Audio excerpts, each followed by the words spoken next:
Hi friends, welcome to ഈസാസ് world. ഇന്ന് നമ്മൾ വാഴക്കൊപ്ര കൊണ്ട് നമ്മൾ ഒരു തോരനാണ് ഉണ്ടാക്കാൻ പോകുന്നത്. അപ്പോൾ വാഴക്കൊപ്ര തോരനാണ്. നമുക്കിത് എങ്ങനെയാണ് ഉണ്ടാക്കുന്നതെന്ന് നോക്കാം.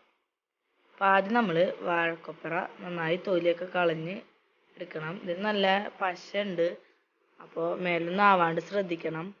പിന്നെ ഇന്ന് നമ്മുടെ കൊപ്രത്തോരന് നമ്മളെ സഹായിക്കുന്നത് ഇന്ന് എൻ്റെ പറ്റമ്മയാണ്. പറ്റമ്മ എന്ന് പറഞ്ഞാൽ എൻ്റെ വാപ്പാടെ ഉമ്മയാണ്. അപ്പോൾ ആളെ കൊണ്ടാണ് നമ്മൾ ഇന്ന് അരിയിക്കുന്നതൊക്കെ. ഇതിനായിട്ട് നമ്മൾ പാളയംകുടം പഴത്തിൻ്റെ കൊപ്രയാണ് എടുക്കുക കൂടുതലും.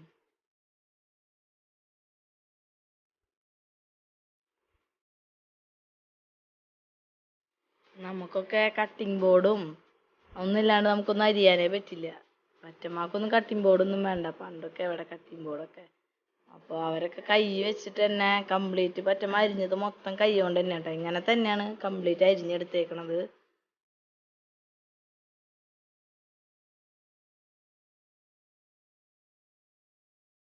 നല്ല നൈസായിട്ട് കുഞ്ഞാക്കിയിട്ട് അരിഞ്ഞെടുക്കണം.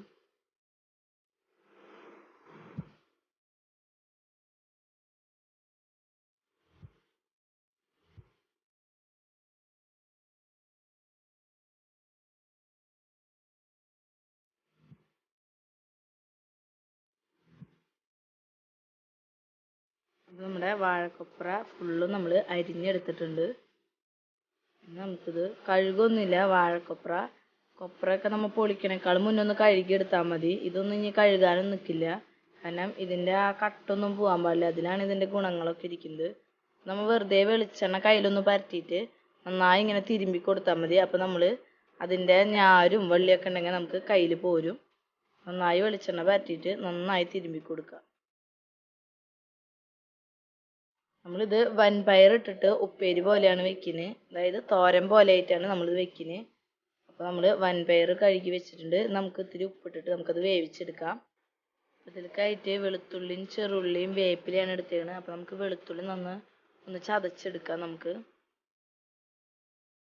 നമ്മുടെ വെളുത്തുള്ളി നമ്മൾ ചതച്ചെടുത്തിട്ടുണ്ട്.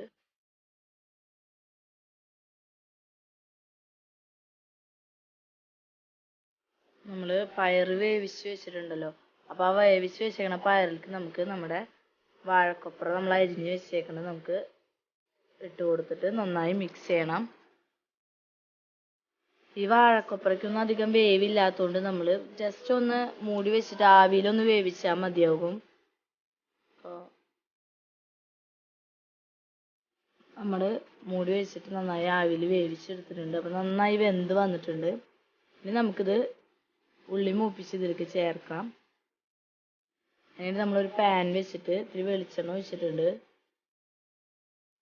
വെളിച്ചെണ്ണ ഒന്ന് ചൂടായി വരുമ്പോൾ നമുക്ക് ഇതിലേക്ക് ചെറുള്ളിയും വെളുത്തുള്ളിയൊക്കെ ചേർത്ത് കൊടുക്കാം.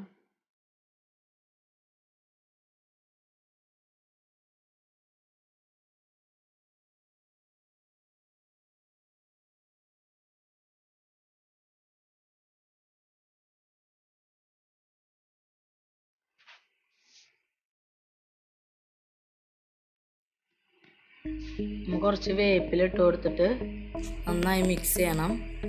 അപ്പോൾ നന്നായി വാട്ടിയെടുക്കുമ്പോൾ നല്ല ഫ്ലേവറൊക്കെ കിട്ടാനായിട്ടാണ് നമ്മൾ വേപ്പില ഉപയോഗിക്കുന്നത്.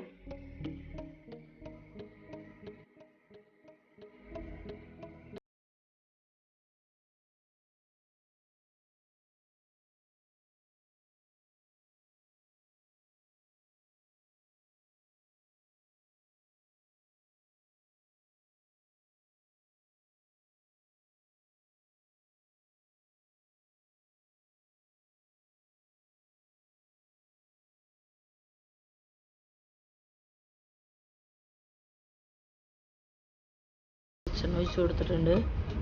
എന്നിട്ട് നമ്മുടെ ആവശ്യത്തിന് മുളക് പൊടി ഇട്ട് കൊടുക്കുക. ഞാനിപ്പോൾ ഇവിടെ 1 ടീസ്പൂൺ ഇട്ട് കൊടുത്തിട്ടുണ്ട്. നിങ്ങളുടെ അളവിനനുസരിച്ച് നിങ്ങൾ ഇട്ട് കൊടുക്കുക.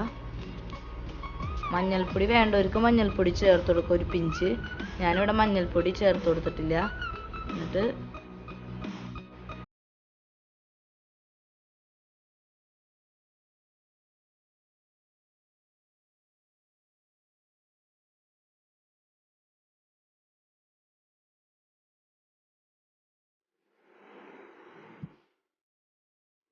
മുളക് പൊടിയും എല്ലാം ചേർത്ത് നന്നായി മിക്സ് ചെയ്യുക. അപ്പോൾ നമ്മുടെ വാഴക്കൊപ്ര റെഡി ആയിട്ടുണ്ട്. അപ്പോൾ എല്ലാവരും ട്രൈ ചെയ്ത് നോക്കണം. ഭയങ്കര സിമ്പിളായിട്ടുള്ളൊരു കാര്യമാണ്. ഇത് ഇത്തിരി അരിയാനുള്ളൊരു പാടുള്ളൂ. അത് വലിയ പാടൊന്നുമല്ല. കൈകൊണ്ട് ഇങ്ങനെ കൊത്തി കൊത്തി കൊത്തി അരിയേണ്ട ഒരു ഇതുള്ളൂ. അപ്പോൾ നല്ല ടേസ്റ്റിയാണ്, നല്ല ഹെൽത്തിയാണ്, എല്ലാവർക്കും അറിയായിരിക്കുമല്ലോ. അപ്പോൾ നമ്മൾ ഇതിൽ പാളയംകുടൻ്റെയാണ് എടുത്തേക്കണത്. വേറെ എടുക്കുമെന്ന് എനിക്കറിയില്ല. ഞങ്ങളുടെ അവിടെ ഒന്നും എടുക്കില്ല. ഞങ്ങളവിടെ പാളയംകുടത്തിൻ്റെ മാത്രമേ എടുക്കുള്ളൂ. അപ്പോൾ എല്ലാവരും ട്രൈ ചെയ്ത് നോക്കുക. ഇഷ്ടപ്പെട്ടെങ്കിൽ സബ്സ്ക്രൈബ് ചെയ്യാനും ലൈക്ക് ചെയ്യാനും ഷെയർ ചെയ്യാനും ആരും മറക്കരുത്.